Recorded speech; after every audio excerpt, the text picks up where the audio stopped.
sales is the most lucrative skill in the world, period. The problem is most sales advice out there today is outdated, cheesy, and can even keep you from getting the deals that can make all the difference in your career.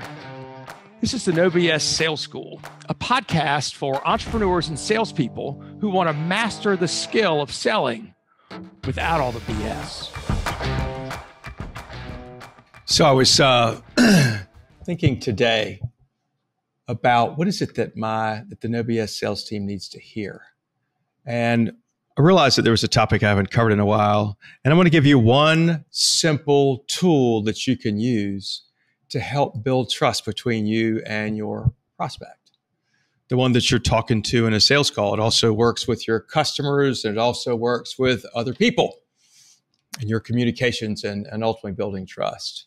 So you guys know, right? There's this old saying about, I've heard of the old saw, and it makes my skin crawl. People buy from people they know, like, and trust. And while that's a simple thing to say, that sounds kind of Dale Carnegie-ish, I don't believe it. I don't think that people necessarily buy from people they know, like, and trust. I think you can probably cut back the know and like thing. How many of you all have friends, maybe it's just me, that you know them and you like them? But if you had a business problem, there's no way in hell you would call them to help you fix them. Is that just me? Am I the only one? I doubt it, right? So it really comes down to, do they trust you? Now, trust is a funny thing. It's something that can take a really, really long time to gain.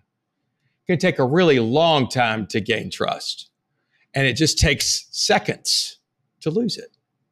And then it takes 42 times as long to build trust back, if you even can do it. And trust, they have to trust you, right?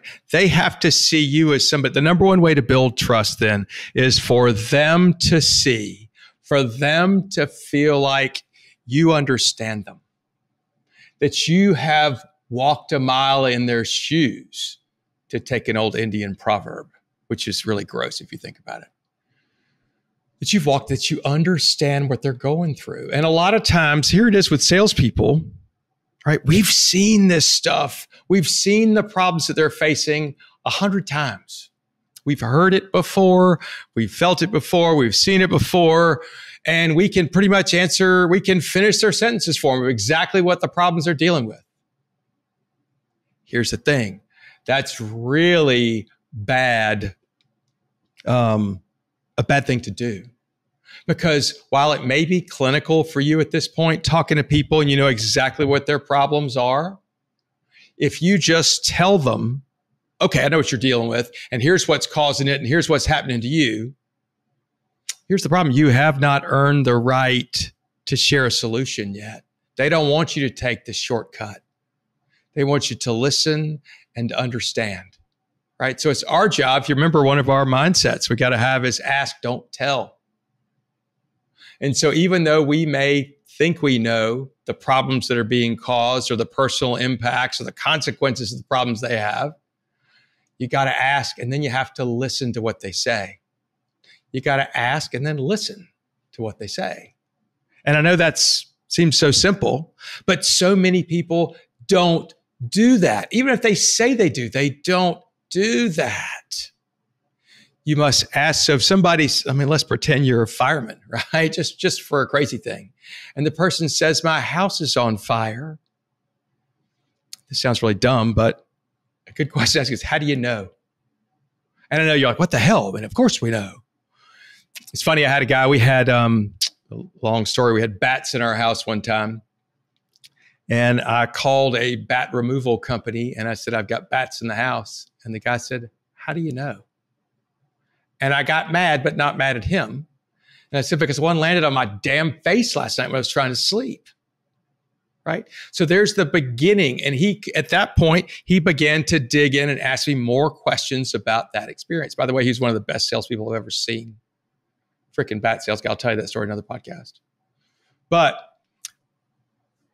the number one tool that we can use after we ask people questions, get them to describe the problems they're having, the consequences of those problems, and then the impacts of those consequences, right? Because that's what we do when we're in sales and we're doing it the right way. Is we're figuring out what the problems are, what are the consequences of the problem, then what are the personal impacts. And then we go in and find out what's their budget to fix it. And then we go in and find out what their decision-making process is. So the tool it's so simple, is condense back to them what they told you. Sounds like this. So, Mr. Prospect, actually don't say Mr. So, Prospect, here's what I heard you tell me. You said you had problems with A, problems with B, problems with C. It's causing these kind of consequences, and the impact to you are X. You said you had a budget of about X, Y, and Z to fix it. And you said that you were prepared to make a decision today, that what you needed to hear from me was A, B, and C, and that you were the only one making the decision. Did I get that right? Right? Condense what you heard them say. Use their words. If they say this sucks or this is eating me alive, say you said this was eating you alive or you said this sucks. It's super powerful. It shows you did active listening. It shows that you understand, and it builds trust. Do you know how poorly people listen these days? They don't listen. Be a pattern interrupt and actually listen to somebody well enough you can repeat back to them what they just said to you. Take that, use it. It builds trust, and it's one of the easiest sales tools you can have in your toolbox. I'm Walker McKay with No BS Sales.